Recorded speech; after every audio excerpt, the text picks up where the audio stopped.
जान जोखिम में डालकर पशुपतिनाथ रोड पर ही बिस्तर लगाकर रोड पर सो गए दर्शनार्थी। पशुपतिनाथ मंदिर के जिम्मेदारों पर उठे सवाल। सावन माह के दिनों में सुबह से लेकर देर रात तक दर्शनार्थी भगवान पशुपतिनाथ मंदिर में दर्शन के लिए पहुंचे। मंदिर परिसर से आगे मेला ग्राउंड के सामने करीब 15 से 20 दर्शनार्थियों ने सड़क पर खाना बनाया और भोजन किया और यहीं देर रात तक सोए रहे। हालांकि प्रशासन का तैयारियां पूरी होने का दावा है, बावजूद ऐसी तस्वीरें व्यवस्थाओं पर सवाल खड़ा कर रही है। व्यवस्थाएं होने के बाद यदि लोग जानबूझकर सड़क पर सोए तो यह गलत है। हालांकि सड़क की एक तरफ लोगों ने स्टॉपर भी लगाया था, लेकिन यदि कोई वाहन रॉन्ग साइड से आ जाता तो हादसा हो सकता था। इधर वार्ड क्रमांक 26 के पार्षद पति शैलेंद्र गिरी गोस्वामी ने बताया कि रात के समय शौचालय व्यवस्था बंद होने, अतिथि गृह की सफाई नहीं होने और एसी चालू नहीं होने और कैफेटेरिया के 2 दरवाजे टूटने सहित अव्यवस्थाओं और अन्य के आरोप भी लगाए हैं। साथ ही रात के समय किसी जिम्मेदार की मुस्तैदी होने की मांग की है। मामले में अधिकारी इस तरह की कोई शिकायत सामने नहीं आने और पूरी तरह से व्यवस्था मुस्तैद होने की बात कह रहे हैं। मंदसौर पशुपतिनाथ मंदिर पर काफी तरह की श्रद्धालुओं के लिए एवं दर्शन करने वाले लोगों के लिए अच्छी व्यवस्था कर रखी है और उसका लाभ नहीं मिल पाता है।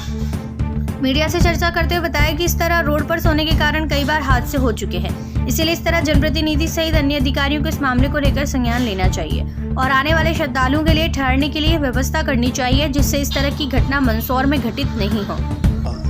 देखो, आप जब भी मीडिया में कोई भी बात यहाँ की होती है प्राथमिकता से उठाते हो, और मेरा तो ये कहना है कि जब समाचार मीडिया उठाती है तो प्रशासन अधिकारी को उसको गंभीरता से लेना चाहिए। लेकिन कोई भी जवाबदार व्यक्ति, ना तो जनप्रतिनिधि इस बात को गंभीरता से लेते हैं। जनता के बीच में मन में जो पीड़ा है और भक्तों के मन में जो पीड़ा है ये है कि जो जिस तरीके से पशुपतिनाथ मंदिर की व्यवस्था होनी चाहिए, व्यवस्था बिल्कुल ही नहीं है। बाहर से यात्री आ रहे हैं, रोड पे सो रहे हैं, कोई भी बड़ी घटना हो सकती है। आप देख ही रहे हैं बहुत सारी जगह ऐसा है कि रात में ट्रक बेकाबू हो गया ना, लोगों पे चढ़ गया, इस तरह की घटनाएं घटती है इस देश के अंदर। तो हो सकता है अपने यहाँ भी हो।